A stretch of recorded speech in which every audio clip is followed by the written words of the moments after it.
Hello and welcome to Upright Classes. I am Ajoshwata and we have been discussing agriculture, its features, problems and policies. Now ये हमारे इस topic का second video lecture है. First video lecture में हम already बात कर चुके हैं कि एग्रीकल्चर के क्या फीचर्स थे एंड क्या प्रॉब्लम्स थी. नाउ इस वीडियो लेक्चर में हम बात करेंगे कि एग्रीकल्चर में क्या पॉलिसीज़ लाई गई या क्या रिफॉर्म्स लाए गए ताकि हमारा जो इंडियन एग्रीकल्चर है, जो बैकवर्ड था, जो ट्रेडिशनल था नेचर में, उसको हम मॉडर्नाइजेशन, मॉडर्न इनपुट्स यूज़ करके और उसका कल्टीवेशन इम्प्रूव कर सके. प्लस हमने जो फर्स्ट वीडियो लेक्चर में बात की थी कि हमारा एग्रीकल्चर कुछ सर्टेन प्रॉब्लम्स फेस कर रहा है.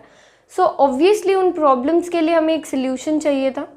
सो जो इकोनॉमिक प्लानिंग थी, जो 5 ईयर प्लान्स थे, उसमें एग्रीकल्चर के लिए कुछ रिफॉर्म्स बनाए गए जिसे एग्रेरियन रिफॉर्म्स बोलते हैं. मतलब चेंज इन एग्रीकल्चर और we can say policies of agriculture so that हमारा एग्रीकल्चर बैकवर्डनेस से बाहर आए.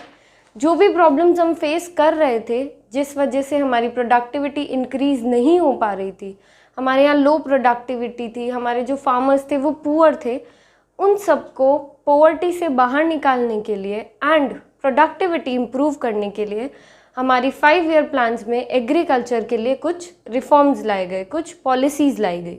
सो now directly moving on to agrarian reforms. 3 type के एग्रेरियन रिफॉर्म्स थे. फर्स्ट वाज इंस्टीट्यूशनल रिफॉर्म्स, जिसे लैंड रिफॉर्म्स भी बोलते हैं. एंड इसमें हम बात करेंगे कि कैसे लैंड की ओनरशिप में चेंजेस करने की वजह से हमारी प्रोडक्टिविटी इम्प्रूव हुई एंड फार्मर्स की ग्रोथ हुई. Second reform was general reforms, जिसमें हम बात करेंगे कि कैसे गवर्नमेंट ने क्रेडिट फैसिलिटीज़ प्रोवाइड की फार्मर्स को, प्लस कैसे उनके लिए एक मार्केट सेटअप किया ताकि वो अपना जो सरप्लस प्रोड्यूस था उसे एक अफोर्डेबल प्राइस या पर्टिकुलर प्राइस पे सेल कर सके. Third reform was technical reforms, जिसमें आएगा कि कैसे टेक्नोलॉजी या मॉडर्न इनपुट्स यूज़ करने की वजह से जो प्रोडक्शन और प्रोडक्टिविटी थी लैंड की वो इम्प्रूव हुई. सो मूविंग ऑन, आज के वीडियो में हम बात करेंगे कि इंस्टीट्यूशनल रिफॉर्म्स और जनरल रिफॉर्म्स क्या होते हैं. एंड नेक्स्ट वीडियो लेक्चर में हम बात करेंगे कि टेक्निकल रिफॉर्म्स क्या होते हैं एंड हम ओवरऑल इसका एनालिसिस करेंगे कि ये जो रिफॉर्म्स थे वो हमारे एग्रीकल्चर के लिए कितने अच्छे प्रूव हुए. So moving on, now firstly हम बात करेंगे कि इंस्टीट्यूशनल रिफॉर्म्स या लैंड रिफॉर्म्स क्या होते हैं. ना बहुत सारे इंस्टीट्यूशनल चेंजेस अवेलेबल थे, लिए गए थे ताकि एग्रीकल्चर सिस्टम में प्रोडक्टिविटी को रेज कर सके, ताकि कल्टीवेटर्स को इंसेंटिव प्रोवाइड कर सके. सो इन सब के लिए हमें लैंड रिफॉर्म्स की ज़रूरत थी. ना अब हम बात करेंगे कि कौन कौन से लैंड रिफॉर्म्स अवेलेबल थे एंड उनके अचीवमेंट्स क्या क्या थे. First of all, first land reform was abolition of intermediaries. ना इसे हम समझेंगे कि elimination of middleman. Now at the time of independence हमने पढ़ा था कि ज़मींदारी सिस्टम था जिसमें गवर्नमेंट और टीनेंट्स जो कल्टीवेटर्स होते हैं उनके बीच में मिडलमैन था विच वॉज कॉल्ड ज़मींदार.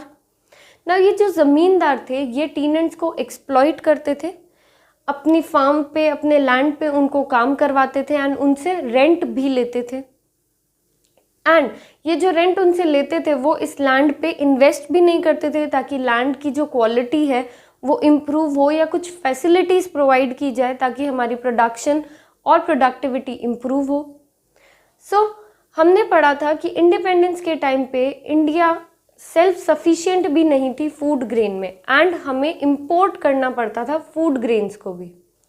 सो इसीलिए ये जो इंटरमीडियरीज थे, ये जो मिडिल मैन थे, ये जो ज़मींदार थे, उनको हटाना बहुत ज़रूरी हो गया था एंड लैंड में इक्विटी लाना बहुत ज़रूरी हो गया था. सो अबॉलिशन ऑफ इंटरमीडियरीज में क्या आएगा कि ये जो लैंड की ओनरशिप है उसमें चेंज कर दिया गया. मतलब ज़मींदार से लैंड लेके जो एक्चुअल फार्मर्स है, जो एक्चुअल कल्टीवेटर्स है, जो काम करने वाले हैं, उनको लैंड प्रोवाइड करवा दी गई. सो अबॉलिशन ऑफ इंटरमीडियरीज में हम क्या याद रखेंगे? Change in ownership of land holdings की ओनरशिप को चेंज कर दिया गया था कि जो लोग एक्चुअली काम करने वाले हैं, आउटपुट लाने वाले हैं, उनको लैंड दी जाए, उनको ओनर बना दिया जाए. ना इससे क्या बेनिफिट होता? इससे बेनिफिट होता कि जो फार्मर्स थे, जो कल्टीवेटर्स थे, उनको इंसेंटिव मिलता कि अब हमारे पास हमारी लैंड है, सो अब हम और अच्छे से एग्रीकल्चर प्रोडक्टिविटी को इम्प्रूव कर सकते हैं, आउटपुट और प्रोड्यूस कर सकते हैं, आउटपुट लेवल में इंक्रीमेंट आ सकता है ना। ये कैसे पॉसिबल था? जब ज़मींदारी सिस्टम एंड होता एंड जो गवर्नमेंट है और जो कल्टीवेटर्स है वो डायरेक्टली आपस में एक दूसरे से कांटेक्ट करते, ये जो मिडिल मैन है बीच से हट जाते, ज़मींदार हट जाते ना। इस रिफॉर्म का क्या बेनिफिट हुआ? इस रिफॉर्म का बेनिफिट हुआ कि ग्रोथ आई कल्टीवेटर्स में, ये जो टीनेंट्स थे, स्मॉल फार्मर्स थे, उनकी भी ग्रोथ हुई, प्लस अब गवर्नमेंट और ये जो कल्टीवेटर्स थे वो डायरेक्ट कांटेक्ट में थे, कोई भी मिडिल मैन नहीं था, सो फार्मर्स का एक्सप्लॉयटेशन नहीं हो रहा था। बट इस रिफॉर्म का एक नेगेटिव पॉइंट भी था। नेगेटिव पॉइंट ये था कि ओनरशिप उनको दे दी जाएगी जो एक्चुअल कल्टीवेटर्स है। सो ये जो ज़मींदार होते थे ये कल्टीवेटर्स बन जाते थे एंड अपनी लैंड किसी और के पास नहीं जाने देते थे। अच्छे से समझते हैं इस पॉइंट को। ये जो ज़मींदार थे उनके पास लैंड थी एंड गवर्नमेंट ने डिसाइड किया था कि लैंड अब उसके पास होगी जो एक्चुअली कल्टीवेट करेगा, जो एक्चुअली इस लैंड पे फार्मिंग करेगा। सो ये जो ज़मींदार थे उन्होंने डिसाइड किया कि क्यों ना हम ही फार्मिंग या कल्टीवेशन स्टार्ट कर दें ताकि हमारी लैंड किसी और को ना मिले। सो जो लैंडलेस लेबर्स थे, जो फार्मर्स थे, स्मॉल फार्मर्स थे, उनको कोई बेनिफिट नहीं हुआ इस रिफॉर्म से। Now the second institutional reform was land ceiling. Now land ceiling का मतलब होता है कि fixing maximum size of land holding which a farmer or a family or an individual can own. इसका मतलब है कि जो cultivable land available है उसका maximum size fix कर देना कि इतना ही एक farmer या एक family के पास land होनी चाहिए।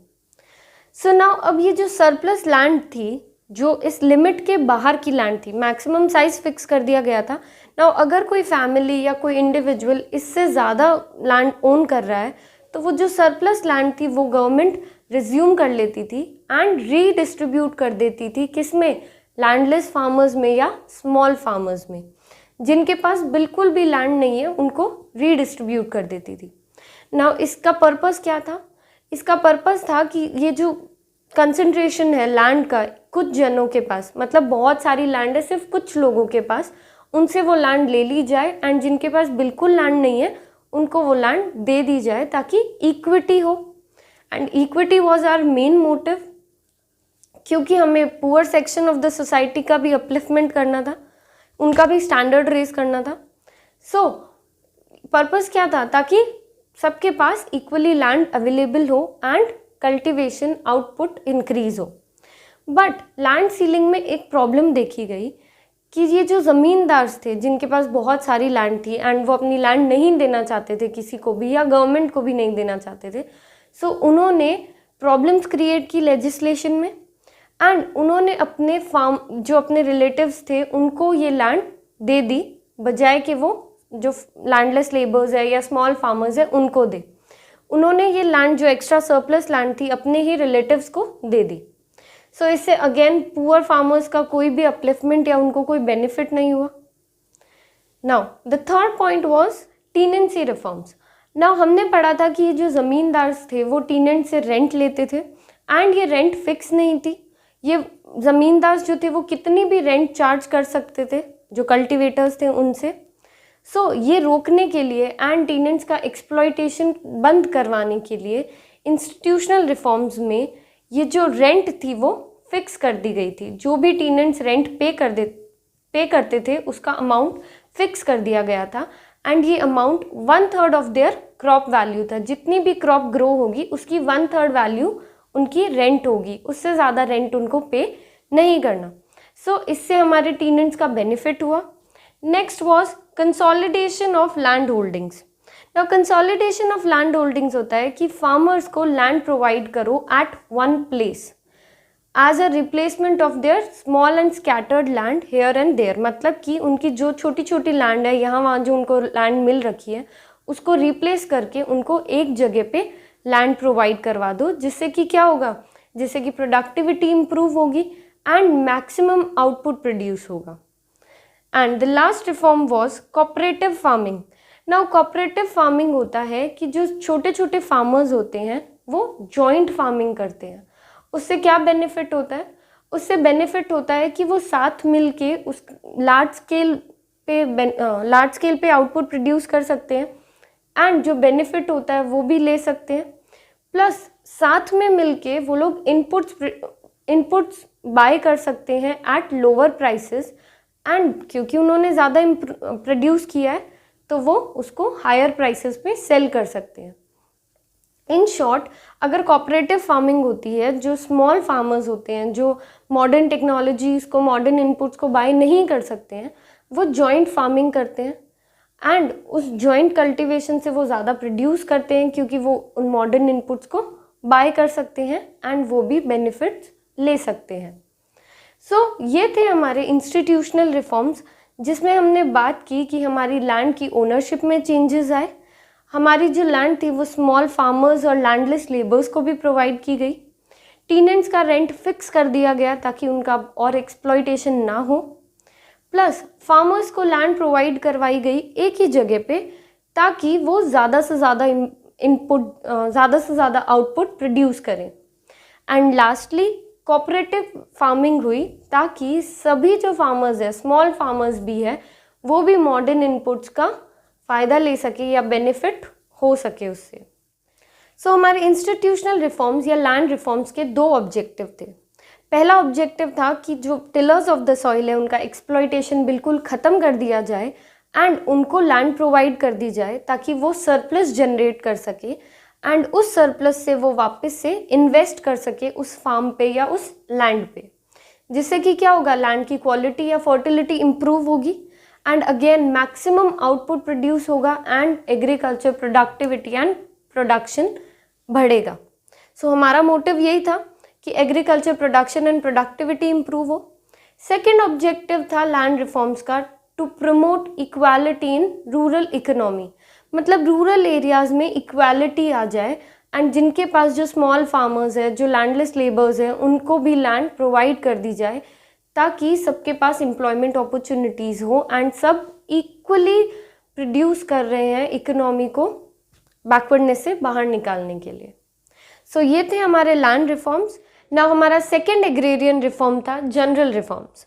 अब हम बात करेंगे कि जनरल रिफॉर्म्स कौन कौन से थे एंड उसकी वजह से हमारे एग्रीकल्चर में या इकोनॉमी में क्या क्या चेंजेस आए। बट बिफोर दैट हमने एग्रीकल्चर की प्रॉब्लम्स में पढ़ा था कि फार्मर्स को मनी बोरो करने में बहुत ज़्यादा प्रॉब्लम होती है एंड उन्हें मनी लेंडर्स से मनी लेना पड़ता था एंड ये मनी लेंडर्स इन रिटर्न उन्हें एक्सप्लॉइट करते थे। कैसे एक्सप्लॉइट करते थे? फार्मर्स मनी बोरो करते थे मनी लेंडर्स से ताकि वो आउटपुट प्रोड्यूस कर सके एंड ये आउटपुट वो मार्केट में सेल कर सके। बट ये मनी लेंडर्स मेक श्योर करते थे कि जो भी आउटपुट प्रोड्यूस हुआ है वो उन्हें मिल जाए एट फ्री ऑफ कॉस्ट।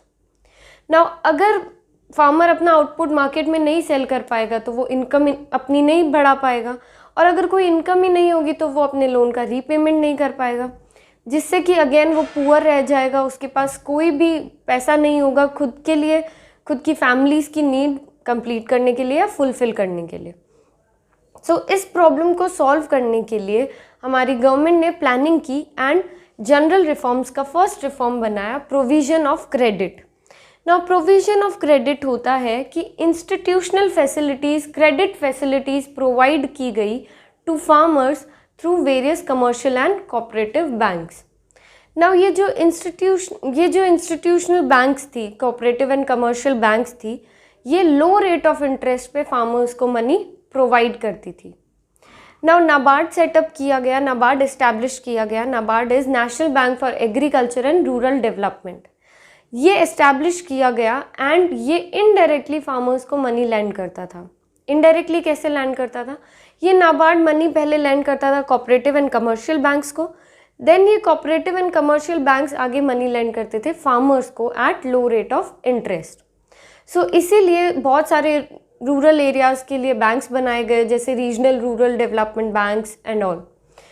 ये बैंक्स क्या करती थी? ये बैंक्स फार्मर्स को मनी लैंड करती थी ताकि जो भी मॉडर्न इनपुट्स है एंड उनके पास पैसे नहीं हैं अगर उन्हें परचेज़ करने के लिए, तो उन्हें क्रेडिट फैसिलिटीज़ देती थी, यानी उधार पे पैसे देती थी ताकि वो ये मॉडर्न इनपुट्स खरीद सके एंड हमारी क्रॉप प्रोडक्टिविटी या प्रोडक्शन बढ़ा सके।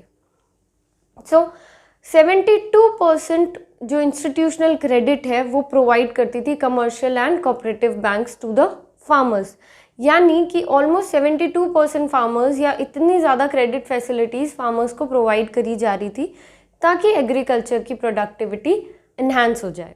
Now the second general reform was agricultural marketing. Now हमने बात की थी प्रॉब्लम्स ऑफ एग्रीकल्चर में कि हमारे फार्मर्स का सोशल आउटलुक ही नहीं है, मॉडर्नाइजेशन कमर्शलाइजेशन वो करना ही नहीं चाहते हैं अपनी क्रॉप का। सो उन्होंने अपना आउटलुक चेंज किया एंड उन्होंने डिसाइड किया कि हमें भी मार्केट में सेल आउट करना है ताकि प्रॉफिट हो। But before planning, before economic planning कोई भी प्रॉपर मार्केट सेटअप नहीं थे एंड फार्मर्स जो भी प्रोड्यूस करते थे उनको पता ही नहीं था कि जो प्रोड्यूस किया उसकी वैल्यू क्या है या उसके प्राइसेस क्या होने चाहिए मार्केट में। सो एग्रीकल्चर मार्केटिंग में मार्केट सेटअप किया गया, कमिटीज सेटअप की गई जो इंश्योर करती थी कि फार्मर्स को टाइमली पेमेंट हो रहा है एंड उन्होंने जो भी प्रोड्यूस किया है उसकी वैल्यू हो रही है। वैल्यू हो रही है मतलब कि स्पेसिफाइड मेजर्स या वेट्स लिए जाते थे जिनके ऊपर फार्मर ने जो भी आउटपुट प्रोड्यूस किया है वो मेजर किया जाता था, देन उसकी वैल्यू निकाली जाती थी ताकि फेयर प्राइसेस सेटअप कर सके। फेयर प्राइसेस के नीचे उनको अपना प्रोड्यूस सेल नहीं करना जिससे कोई एक्सप्लॉयटेशन ना हो सके फार्मर्स की। Also cooperative marketing society setup की गई ताकि फार्मर्स की जो सिचुएशन है वो इन्हांस हो सके एंड उन्होंने जो भी फेयर प्राइसेस सेटअप किए हैं उन्हें वो मिल सके। देन कुछ स्टोरेज एंड वेयरहाउस फैसिलिटीज़ भी बनाई गई ताकि अगर कोई साल बहुत ज़्यादा क्रॉप प्रोडक्शन हुआ है तो फार्मर्स को कोई प्रॉब्लम ना आए उस फूड ग्रेन को या उस फूड क्रॉप को स्टोर करने के लिए। तो गवर्नमेंट ने प्रोवाइड करी स्टोरेज एंड वेयरहाउस फैसिलिटीज़ ताकि फार्मर को कोई भी प्रॉब्लम ना आए। Now the next point is fixation of MSP and procurement prices. Now MSP होता है minimum support prices. Now government ये minimum support prices and procurement prices fix करती है ताकि वो फार्मर्स को इंश्योर कर सके रिटर्न्स के लिए जो भी उन्होंने प्रोड्यूस किया है। नाउ मिनिमम सपोर्ट प्राइसेस क्या होता है? मिनिमम सपोर्ट प्राइसेस एक ऐसे प्राइसेस होते हैं जो एग्रीकल्चरल कमोडिटीज़ के लिए सेटअप किए जाते हैं एंड इस प्राइसेस के नीचे आप उस एग्रीकल्चर कमोडिटी को नहीं सेल आउट कर सकते या नहीं बाय कर सकते। नाउ ये मिनिमम सपोर्ट प्राइसेस क्यों रखे जाते हैं? ताकि वो फार्मर्स को प्रोटेक्ट कर सके फ्रॉम अनसर्टेनिटीज़। अगर कोई साल बिल्कुल भी क्रॉप प्रोडक्शन नहीं हुई है या कोई साल बहुत ज़्यादा क्रॉप प्रोडक्शन हो गई है तो मार्केट में अगर ज़्यादा फूड ग्रेन आ जाएगा तो प्राइसेस कम होने लग जाएंगे। ये हम प्रैक्टिकली भी देखते हैं कि अगर कोई भी हमारा फूड है या वेजिटेबल है, अगर वो ज़्यादा अवेलेबल हो जाता है तो उसकी प्राइसेस कम कर दी जाती है एंड वो सस्ते में मिलने लग जाता है। सो फार्मर को लॉस ना हो इसलिए मिनिमम सपोर्ट प्राइसेस सेटअप किए गए एंड गवर्नमेंट कमिटेड थी इस मिनिमम सपोर्ट प्राइसेस पे वो एग्रीकल्चर कमोडिटीज़ बाय करने के लिए। ओके, नाउ प्रोक्योरमेंट प्राइसेस क्या होता है? प्रोक्योरमेंट प्राइसेस ऐसे प्राइसेस होते हैं जो कि सरप्लस को बाय करने के काम आते हैं। अगर कोई साल बहुत ज़्यादा फूड ग्रेन प्रोड्यूस हो गया है तो जो भी रिक्वायरमेंट है मार्केट में उसके अलावा जो सरप्लस होगा, जो बच जाएगा, वो गवर्नमेंट पहले ही परचेज़ कर लेगी और इन परचेज़ करने के प्राइसेस को क्या बोलेंगे? Procurement prices. कौन से प्राइस पे परचेज़ करेगी? प्रोक्योरमेंट प्राइसेस पे गवर्नमेंट उसको पहले ही परचेज़ कर लेगी एंड उसको स्टॉक कर देगी।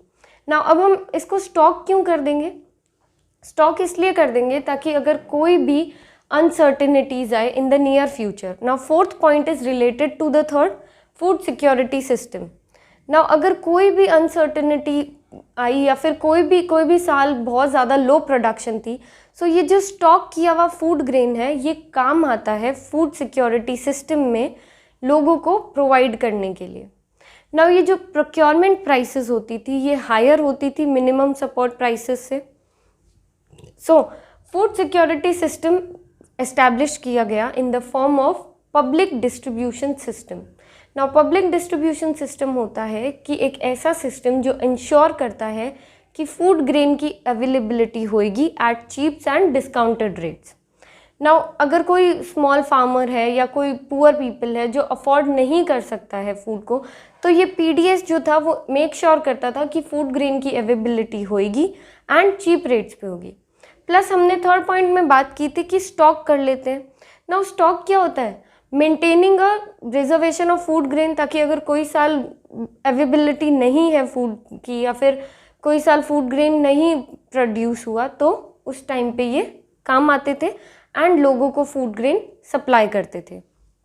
सो बेसिकली हमने जो ये रिफॉर्म्स पढ़े हैं इनसे पुअर पीपल या फिर स्मॉल फार्मर्स उनका बहुत फ़ायदा हुआ है, उनमें बहुत चेंजेस आया है।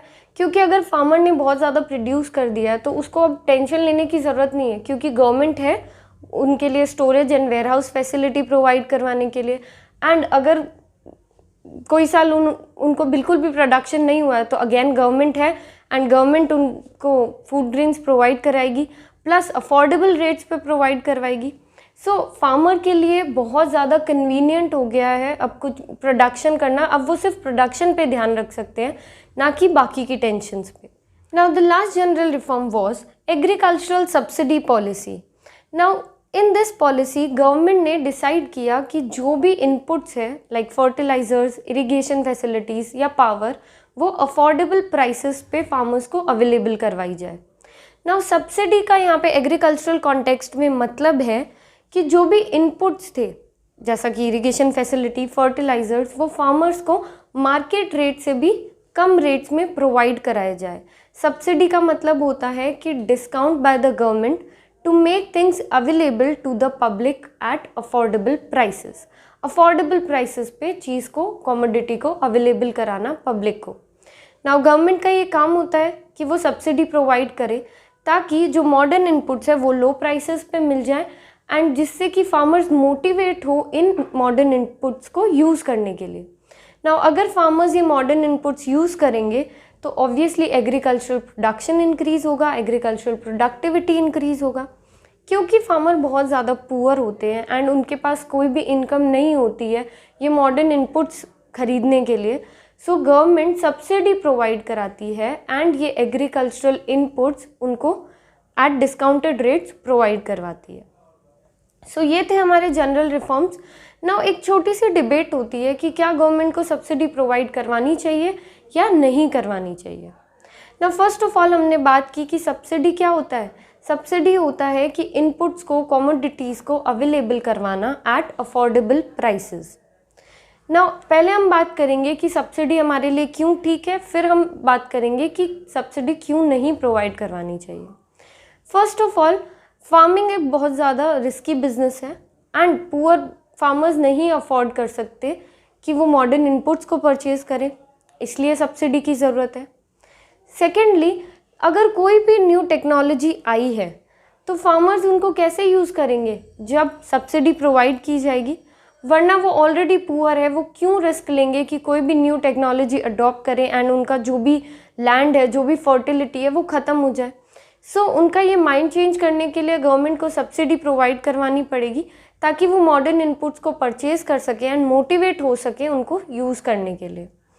थर्डली, हमारा जो गोल था कि इक्विटी लानी है, अगर सब्सिडी नहीं होगी तो पुअर फार्मर्स अफोर्ड नहीं कर पाएंगे कि वो मॉडर्न टेक्नोलॉजी को यूज़ करें। अगेन सिर्फ रिच फार्मर्स ही उसको यूज़ कर पाएंगे, सो वो वापस रिच बनते जाएंगे एंड पुअर और पुअर बनते जाएंगे। सो हमारा ये जो गोल है वो बिल्कुल भी सक्सेसफुल नहीं होगा। सो इस गोल को ध्यान में रखते हुए सब्सिडी प्रोवाइड करवानी चाहिए। नाउ बट कुछ इकोनॉमिस्ट ये बोलते हैं कि सब्सिडी प्रोवाइड नहीं करवानी चाहिए क्योंकि ये जो भी टेक्निक्स होती है, जो भी टेक्नोलॉजी होती है, ये बहुत ही प्रॉफिटेबल होती है एंड इसका ये जो मकसद होता है प्रॉफिट अर्न करने का, ये फेज़ आउट हो जाता है। क्योंकि ऑलरेडी अगर कोई टेक्नोलॉजी मार्केट में आई है तो वो टेस्ट हो चुकी है, कुछ रीजंस में उसका टेस्ट हो चुका है एंड अगर वो प्रॉफिटेबल प्रूव हो चुकी है तो फिर फार्मर्स के लिए क्या रिस्की कि अगर हम अडॉप्ट करेंगे हमारा क्रॉप प्रोडक्शन ख़राब ना हो जाए, फर्टिलिटी लैंड की ख़राब ना हो जाए। सो ऑलरेडी अगर कोई चीज़ प्रॉफिटेबल प्रूव हो चुकी है तो यानी वो प्रॉफिटेबल है। सेकेंडली, गवर्नमेंट के फाइनेंसेस पे बहुत ज़्यादा बर्डन हो जाता है अगर वो सब्सिडी प्रोवाइड करवाती गई, क्योंकि most of the farmers poor है। सो गवर्नमेंट के फाइनेंस पे बहुत ज़्यादा बर्डन आ जाएगा। सो इसलिए हमेशा डिबेट रहती है कि सब्सिडी प्रोवाइड करवानी चाहिए या सब्सिडी नहीं प्रोवाइड करवानी चाहिए। सो ये थे हमारे 2 रिफॉर्म्स। आज हमने बात की कि इंस्टीट्यूशनल रिफॉर्म्स क्या कौन कौन से थे, यानी कि लैंड रिफॉर्म्स, एंड देन हमने बात की कि जनरल रिफॉर्म्स कौन से थे एंड हमारी जो एग्रीकल्चरल प्रॉब्लम्स थी उनको कैसे सॉल्व किया। नेक्स्ट वीडियो में हम बात करेंगे कि हमारी टेक्निकल रिफॉर्म्स या न्यू टेक्निक या न्यू स्ट्रैटेजी क्या थी एंड ग्रीन रेवोल्यूशन क्या होता है, क्या इंडिया को एक और ग्रीन रेवोल्यूशन की ज़रूरत है। Till then, if you have any query, do comment down below. Thank you.